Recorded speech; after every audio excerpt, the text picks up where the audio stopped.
Welcome back to the Larry Hembree pregame show. We're on our Where Are They Now segment, and tonight we have 1951 LHS graduate Coach Jack Butcher. Jack, you played basketball at Loogootee all through high school. Who are some of the ball players you recall playing basketball with in your day? Well, of course, Larry, I guess maybe we start with when I was underclassman. I played with some pretty good basketball players. Ray Larkin of the Larkin family of Loogootee that later ran Home Outfitters, and Bob Stuckey, who was probably the most talented player on the team during my younger days. Dallas McKinney was a good basketball player.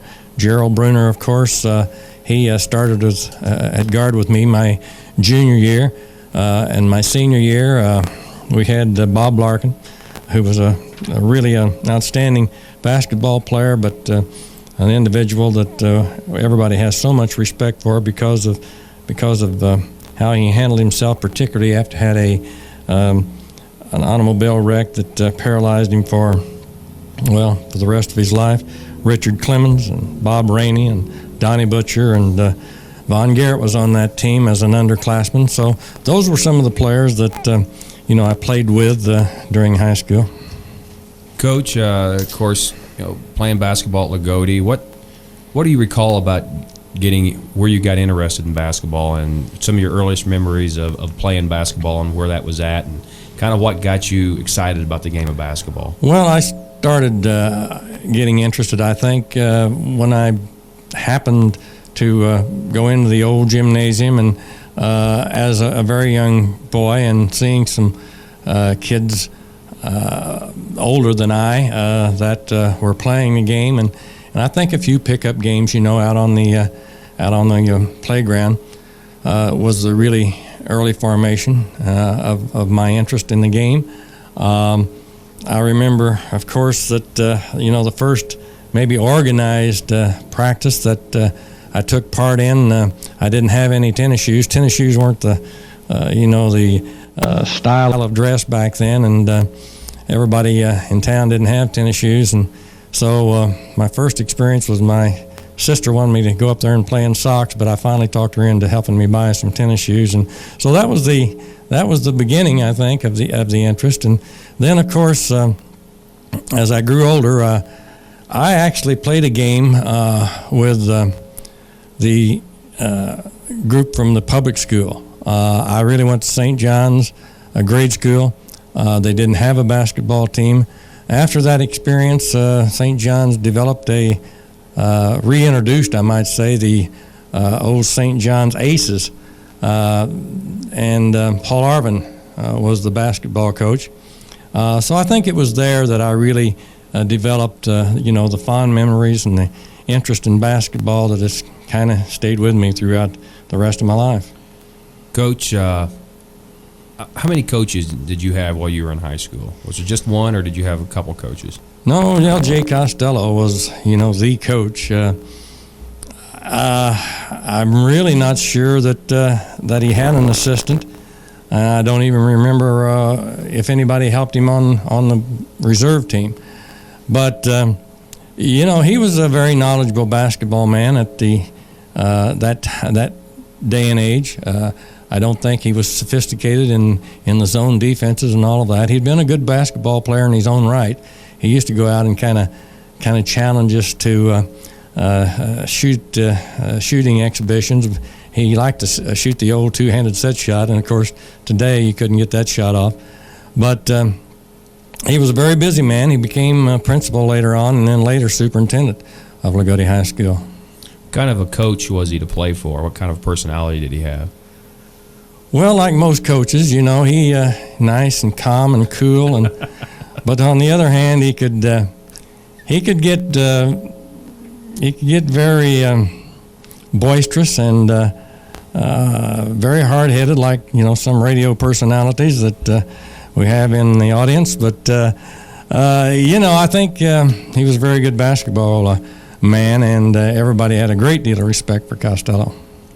I think as a sophomore, of course, all 4 years you were in high school, Loogootee won sectionals, which is a great accomplishment. And What do you remember about those early sectionals, and what did it do for the community? Well, Loogootee hadn't won but one sectional prior to that 4-year time frame that you just mentioned, and it was a great achievement and a great unifying force within the community, because once again, some of the old fans that had been through the experience of losing to the Hatchets primarily year after year, and it didn't set well with them, and so that was really a time frame when our fans and our old fans were really living high on the hog, you might say, and they respected our basketball team. I remember them taking us out and having a chicken fry at a river cabin.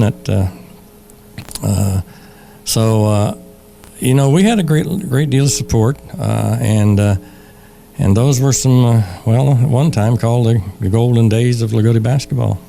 Well, Coach, do you recall, I know this is a tough question, but as a player, your most, or what you think was your greatest or most exciting win that you participated in?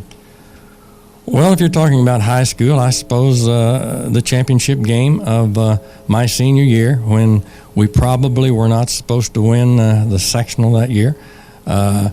We had won it 2 previous years as players, and we had lost a lot of good players the previous years. Our record wasn't all that great. I had turned my ankle sometime throughout the course of the year, and had to lay out quite a long time. There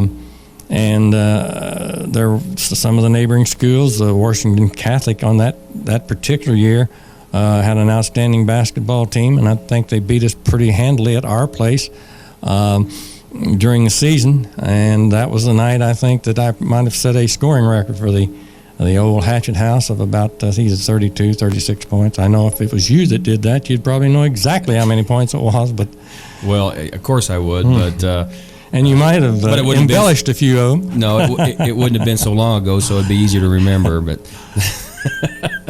anyway, Coach, I was sitting around last night watching the IU game with my Uncle Gerald, and we were talking about you and your career, and we got to talking about when you guys actually played basketball, and Gerald couldn't recall. In fact, I asked the question. I said, Gerald, did you ever play Jack one-on-one? And he said, yeah. And I said, did he ever beat you? And he said, no. Do you have any recollection of that yourself?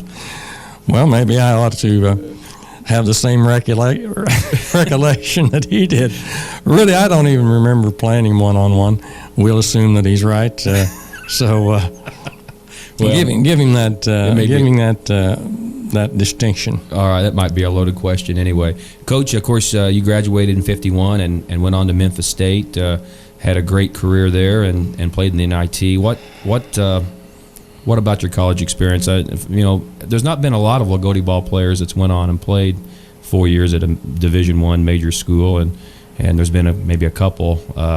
So you're in a class by yourself there. What was the great experience about playing a big college program like that? Well, once again, we had a group of individuals very much like the people that I played with in high school. They were nice people. They were fun to be around. We had excellent coaches that dedicated themselves to the game. We had a lot of fans that supported our program.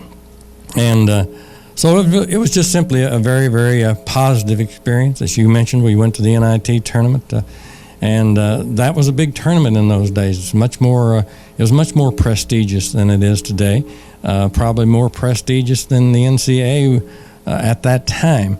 Our coach, Lambert, had always talked about, getting to the NIT tournament as opposed to the NCAA tournament. And the interesting thing about it, he had left Memphis State the year before, and he wasn't coaching. Bob Bonetta was coaching the team when we went to the NIT tournament. And that team is held with high regard in Memphis because it was really the team that kind of put Memphis on the map and got the town and the community really in support of the university and sort of gave them the motivation to build the program to an even greater degree than what we accomplished. Well, Coach, you were also drafted by the Boston Celtics, and I know you've mentioned that the NBA wasn't what it was at that time, and you were a family man, but have you ever had any regrets or second thoughts about not taking the Celtics up on their offer? Don't know that the regrets, but certainly there's been second thoughts about it. You know, at the very least, it would have been a nice trip to New York and Boston to interview for the job and talk to the people. Who knows, what path your life would have taken. But given all the circumstances, I think things have turned out pretty well, and